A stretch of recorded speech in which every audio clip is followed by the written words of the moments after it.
नमस्कार दोस्तों, स्वागत है आप सभी का यूपीएससी उत्कर्ष में। मेरा नाम है पूजा द्विवेदी। जापान में बुजुर्गों की आबादी लगातार बढ़ती चली जा रही है। जापान के ऊपर एक अलग प्रकार का प्रेशर आ चुका है, जो है outsourcing of resources, outsourcing of human resources, specially ऐसी कंट्रीज़ में जहाँ पे आबादी अच्छी खासी हो। इसके अलावा अगर हम बात करें, जापान में एक और प्रेशर आया है। हमने अभी हाल ही में पढ़ा है कि इस साल में सबसे ज़्यादा बुज़ुर्गों की मृत्यु हुई है, जो कि घर में अकेले अकेले लोनलीनेस से मर गए हैं। यानी कि उनकी मृत्यु जिस प्रकार से हुई है वो बहुत बाद में पता चले, यानी कि इनके कोई केयर टेकर ही नहीं थे, जो कि बहुत दुख की बात है। चलिए इनके बारे में हम जानते हैं। जापान एक बहुत इम्पॉर्टेंट कंट्री है। जापान के आंतरिक मामलों और संचार मंत्रालय ने हाल ही में कहा है कि अनुमानतः जापान की कुल जनसंख्या में बुजुर्गों की हिस्सेदारी 29.3% है, या 1 लाख से अधिक जनसंख्या वाले किसी भी अन्य देश या क्षेत्र की तुलना में अधिक है।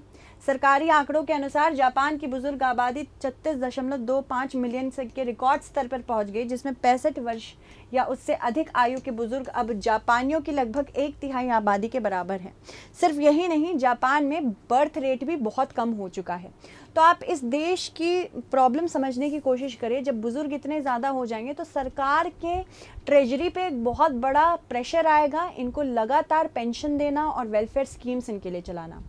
पर इनके पास ये जो प्रेशर आया है कि एक्स्ट्रा पेंशन देना, वेलफेयर स्कीम्स चलाना, इसके लिए रेवेन्यू भी तो जनरेट करनी है। जब रेवेन्यू ही नहीं जनरेट हो पा रही है, रीज़न उसका क्या है कि यहाँ पे वर्किंग पॉपुलेशन ही नहीं है, तो यहाँ प्रेशर तो सरकार की ट्रेजरी पे इतना ज़्यादा बढ़ गया। दूसरी चीज़, इनके ऊपर ये एक और प्रेशर आया है कि हेल्थ केयर सिस्टम इनको बहुत ज़्यादा सशक्त बनाना पड़ेगा। जिस प्रकार से बुज़ुर्गों का यहाँ पे अमाउंट बढ़ता जा रहा है, बुज़ुर्गों की जनसंख्या बढ़ती जा रही है, हेल्थ इंफ्रास्ट्रक्चर को जब तक ये उसको मैच करने के लिए नहीं बनाएंगे, हेल्थ पे भी प्रेशर आएगा। तो लगातार यहाँ पे जापान डबल एजेड स्वॉर्ड से खेल रहा है। चलिए, मंत्रालय ने यह भी बताया कि 65 वर्ष या उससे अधिक आयु के लगभग 20.53 मिलियन महिलाएं हैं, जबकि 15.72 मिलियन पुरुष हैं। आंकड़ों में ये भी पता चला है कि पिछले वर्ष रिकॉर्ड 9.14 मिलियन बुजुर्ग लोग कार्यरत थे, जो 7 कर्मचारियों में से एक थे। इसके अलावा चाइना में भी कुछ इस प्रकार से चीज़ें बढ़ती जा रही हैं। मतलब ये चाइना का फ्यूचर हो सकता है, इसीलिए चाइना में रिटायरमेंट की एज भी बढ़ा दी गई है, ताकि लोग जल्दी रिटायर ना हो के लेट में रिटायर हों। साथ ही साथ वहाँ पे कम से कम वर्क तो करते रहें वो लोग। जापान एक बदतर जनसंख्यिकीय संकट से जूझ रहा है, क्योंकि कामकाजी आयु वर्ग के लोग की संख्या घटती जा रही है।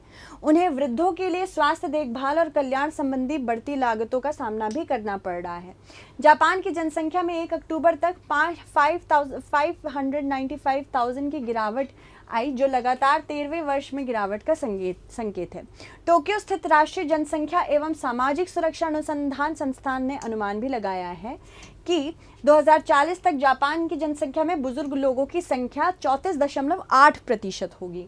टोक्यो स्थित think tank recruit works institute द्वारा पिछले वर्ष प्रकाशित एक अध्ययन में कहा गया था कि घटती जनसंख्या के कारण जापान को 2040 तक 11 मिलियन से अधिक श्रमिकों की कमी का सामना करना पड़ सकता है। आगे बढ़ते हैं। जापान की पुलिस की एक रिपोर्ट से यह भी पता चला है कि 2024 की पहली छमाही के दौरान जापान में लगभग 40,000 लोग अपने घरों में अकेले मरेंगे, यानी कि इनकी मृत्यु हुई है बहुत समय बाद पता चला, यानी ये केयर टेकर ही नहीं थे। इसके अलावा राष्ट्रीय पुलिस एजेंसी के अनुसार इनमें से लगभग 4,000 लोगों का शव उनकी मृत्यु के 1 महीने से अधिक समय के बाद मिला है, यानी कि कोई रिपोर्टिंग भी नहीं है। अगर कोई व्यक्ति जिसका परिवार नहीं है वो बताएगा ही नहीं कि मेरे बुजुर्ग की मृत्यु वहाँ हो गई है, तब तक पता कैसे चलेगा? तो फैमिलीज ही नहीं है रिपोर्ट करने के लिए।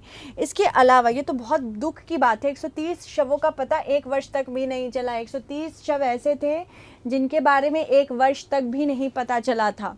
राष्ट्रीय पुलिस एजेंसियों के 2024 की पहली छमाही के आंकड़ों से पता चलता है कि अकेले रहने वाले कुल 37,227 लोग घर पे मृत पाए गए हैं, जिनमें से 65 वर्ष या उससे अधिक आयु के लोगों की संख्या 70% से अधिक है।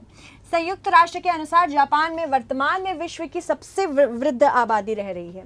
एजेंसी को उम्मीद है कि उसकी जो रिपोर्ट देश में बढ़ती उम्र दराज आबादी की समस्या पर प्रकाश डालेगी, जो अकेले जीती है और अकेले ही मृत्यु इनकी हो जाती है। इस वर्ष की शुरुआत में जापानी राष्ट्रीय जनसंख्या एवं सामाजिक सुरक्षा अनुसंधान संस्थान ने कहा था कि अकेले रहने वाले बुजुर्ग नागरिक जो कि 65 वर्ष और उससे ऊपर के हैं, इनकी संख्या वर्ष 2050 तक लगभग 10.8 मिलियन पहुंचने की उम्मीद है। तो अब यहाँ पे एक मेजर क्राइसिस होने वाली है। जो भी कंट्रीज सोच रही हैं कि पॉपुलेशन कंट्रोल होना ज़रूरी है, वो इसको ज़रूर देखें, इस चीज़ पे ज़रूर गहन शोध करें कि किस प्रकार से आप अगर पॉपुलेशन कंट्रोल मेजर्स ला रहे हैं या आपके देश की पॉपुलेशन नहीं बढ़ रही है, जैसे इटली भी उन कुछ देशों में से एक है, रशिया में भी पॉपुलेशन नहीं बढ़ रही है, इनके लिए आगे चल के एक बहुत बड़ा प्रॉब्लम खड़े होने वाला है। अनुमान है कि उस वर्ष एकल व्यक्ति परिवारों की कुल संख्या 23.3 मिलियन तक पहुंच जाएगी, यानी कि 2050 तक। अप्रैल में जापानी सरकार ने देश में दशकों से चली आ रही अकेलेपन और अलगाव की समस्या से निपटने के लिए एक विधेयक पेश किया था, जिसका आंशिक कारण देश की बढ़ती उम्रदराज आबादी है। जापान लंबे समय से अपनी वृद्ध होती जनसंख्या और घटती जनसंख्या पर नियंत्रण करने का प्रयास भी कर रहा है, लेकिन देश के लिए इस बदलाव को संभालना कठिन होता जा रहा है। गिरते प्रजनन दर और बढ़ते जीवन प्रत्याशा के कारण लगभग सभी देश अपनी वृद्ध आबादी के अनुपात में बढ़ोतरी का अनुभव कर रहे हैं। मतलब पहले तो ये था ना कि बर्थ रेट हाई थी और डेथ रेट भी हाई थी, तो एक तरह से पॉपुलेशन रेगुलेट हो रही थी। पर अब हम देख रहे हैं बर्थ रेट लो है और डेथ रेट और भी लो है।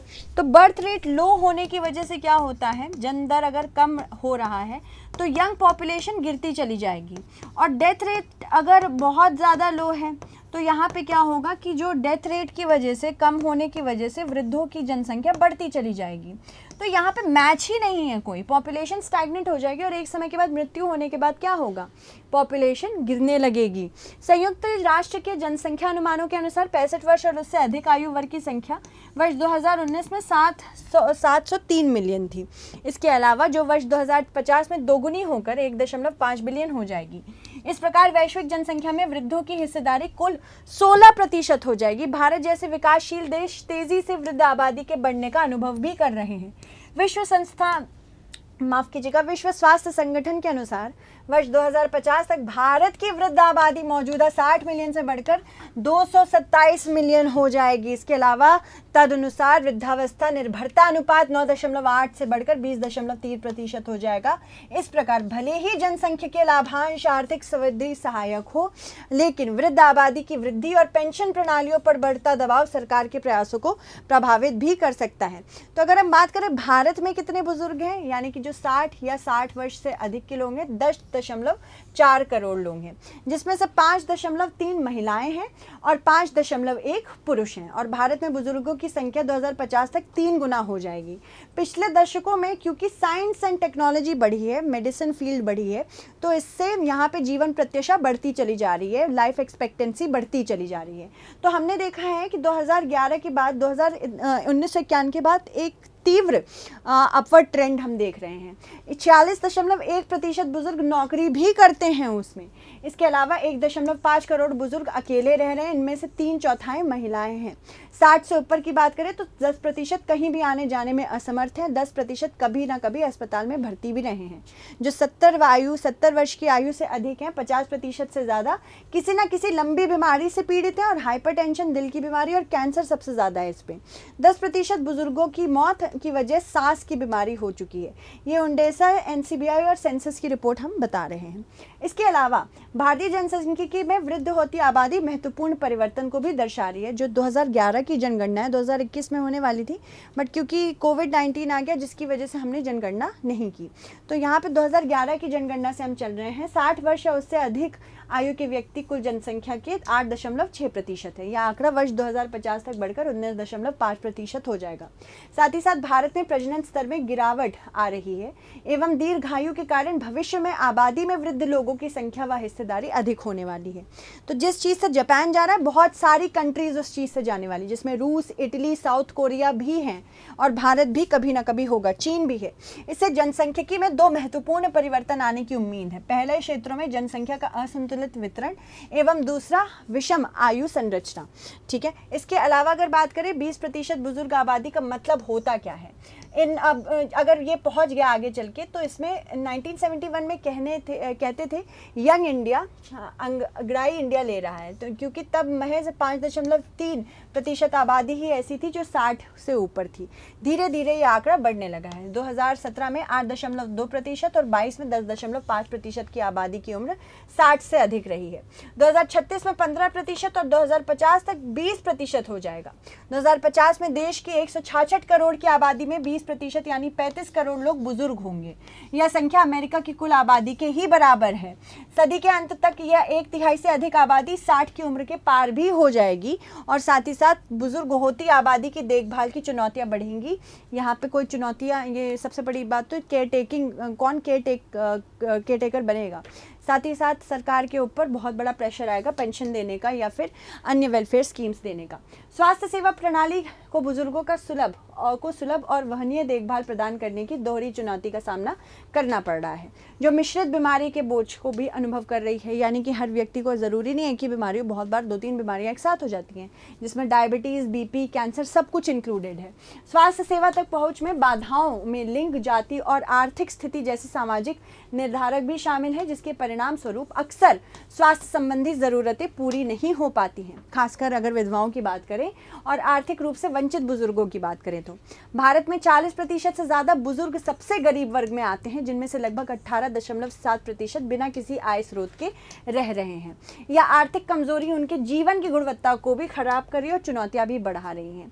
आबादी के स्तर और वृद्धि में महत्वपूर्ण अंतर राज्य भिन्नताएं भी मौजूद हैं, जो कि मतलब कभी हो रहा है कि किसी स्टेट में ज़्यादा बुजुर्ग हैं और किसी स्टेट में कम बुजुर्ग हैं, तो हर स्टेट की अपनी जीडीपी भी उसी वजह से बढ़ रही है। दक्षिणी राज्यों और कुछ उत्तरी क्षेत्रों में बुजुर्ग आबादी का हिस्सा ज़्यादा है, जिसके लिए अनुकूलित सहायता और हस्तक्षेप की ज़रूरत है। वृद्धावस्था में महिलाओं के प्रति झुकाव एक उल्लेखनीय प्रकृति है, जिसमें बड़ी संख्या में वृद्ध महिलाएं विधवा हो जाती हैं, अकेले रहती हैं और उनके पास व्यक्तिगत आय की भी कमी होती है। वृद्धावस्था में गरीबी के इस लिंग आधारित पहलू के लिए एक ऐसी नीतियों को आवश्यकता है जो वृद्ध महिलाओं को सशक्त करे। सार्वभौमिक स्वास्थ्य कवरेज यानी कि यूनिवर्सल हेल्थ कवरेज, हमने हाल ही में देखा है कि कोई भी व्यक्ति चाहे किसी भी आय वर्ग का हो और वो 70 साल से अधिक का हो, तो इसको सरकार ने आयुष्मान भारत अभियान के अंतर्गत रख दिया है। यानी कि प्रति व्यक्ति जो कि 70 वर्ष, आयुष्मान भारत अभियान 70 वर्ष से अधिक है, तो उनको कवरेज मिलेगा 5 लाख का हर साल। भले ही उनकी फैमिली खुद भी कवर्ड हो आयुष्मान भारत में, तो उसके अतिरिक्त भी मिलेगा। सामर्थ्य में सुधार करके उनके सामने आने वाली स्वास्थ्य चुनौतियों को कम भी किया जा सकता है। इसमें सार्वजनिक स्वास्थ्य सेवा सुविधाओं को बढ़ावा देना और समुदाय आधारित सहायता प्रणालियों को बढ़ावा देना भी शामिल है। बुजुर्गों के लिए स्वयं सहायता समूहों के निर्माण करने की भी ज़रूरत है और पीढ़ीगत रहने की व्यवस्था को बढ़ावा देना भी महत्वपूर्ण है। मतलब बहुपीढ़ीगत यानी कि आप फैमिली के साथ रखिए। ये ज़रूरी नहीं है, नौकरी उतनी ज़्यादा ज़रूरी नहीं है भाई कि आप अपनी फैमिली को छोड़ के चले जा रहे हो। एक समय के बाद क्या होता है ना कि जब कुछ भी नहीं रहता तो कम से कम आपके पास फैमिली तो है। चलिए आगे बढ़ते हैं। जो सामाजिक और स्वास्थ्य संबंधी दोनों ज़रूरतों को पूरा कर सकती हैं, नीतियों और नारीकृत और ग्रामीण वृद्ध आबादी की विशिष्ट आवश्यकताओं के अनुरूप बनाया जाता है। वृद्धों, विशेषकर बिना आय वाले लोगों को सहायता प्रदान करने के लिए वित्तीय प्रणालियां महत्वपूर्ण हैं। वृद्ध आबादी की विविध आवश्यकताओं को पूरा करने के लिए लिंग संवेदनशील नीतियां और क्षेत्र विशिष्ट नीतियां बनानी भी जरूरी है। अगर बात करें जनसांख्यिकीय संक्रमण की, तो जनसांख्यिकीय संक्रमण का तात्पर्य समय के साथ जनसंख्या की संरचना में परिवर्तन होना, जो कि नेचुरल है। जो आज यंग है वो कल के दिन ओल्ड तो हो गई। तो जिस समय किसी कंट्री की बर्थ रेट बहुत हाई थी, उस समय के जो ग्रुप में इंक्लूडेड बर्थ रेट के लोग थे, अब वो जाके ओल्ड हो रहे हैं। पर अब जो बर्थ रेट है वो बहुत नीचे चली गई है। तो एक समय के बाद यहाँ पे परिवर्तन इसी प्रकार देखा जा रहा है। यह परिवर्तन विभिन्न कारकों के कारण होता है, जैसे जन्म दर तथा मृत्यु दर में परिवर्तन, प्रवासन प्रक्रिया मतलब इमिग्रेशन, एमिग्रेशन, साथ ही साथ सामाजिक एवं आर्थिक स्थितियों में भी परिवर्तन। अगर बात करें जनसांख्यिकीय लाभांश, ये क्या होता है? ये एक ऐसी घटना है जो तब होती है जब किसी देश की जनसंख्या संरचना आश्रितों के उच्च अनुपात से कम करने वाले वयस्कों के उच्च अनुपात के रूप में स्थानांतरित हो जाती है। यदि देश मानव पूंजी में निवेश और उत्पादक रोजगार देता है तो अच्छी स्थितियों का निर्माण कर सकता है, जिसको डेमोग्राफिक डिविडेंड कहते हैं। जैसे इंडिया अगर इस समय इन्वेस्ट कर दे ह्यूमन रिसोर्सेज में, तो आगे चल के उसको दिक्कत नहीं होगी, क्योंकि उसने ह्यूमन रिसोर्सेज में इन्वेस्ट किया, कैपेसिटी बिल्डिंग की और लोग अच्छा कमाने लगे, जिसकी वजह से यहाँ पे उसको एक बढ़त मिलती है कि चलो ठीक है, हमारी वर्किंग पॉपुलेशन है, वर्किंग एज की पॉपुलेशन ज़्यादा है, जिसकी वजह से हमें रेवेन्यू तो मिल रही है। तो ये डेमोग्राफिक डिविडेंड यानी कि जनसांख्यिकीय लाभांश कहलाता है। जनसांख्यिकीय संक्रमण के संदर्भ में निम्न कथनों पर विचार करें। जनसांख्यिकीय संक्रमण का तात्पर्य समय के साथ जनसंख्या की संरचना में परिवर्तन से है और यह परिवर्तन विभिन्न कारकों के कारण हो सकता है, जैसे कि जन्म दर तथा मृत्यु दर में परिवर्तन। तो आपको बताना होगा कि इनमें से कौन सा कथन सही है। तो जो भी बच्चे देख रहे हैं प्लीज़ कमेंट करें और हमें सही आंसर बताएं। धन्यवाद।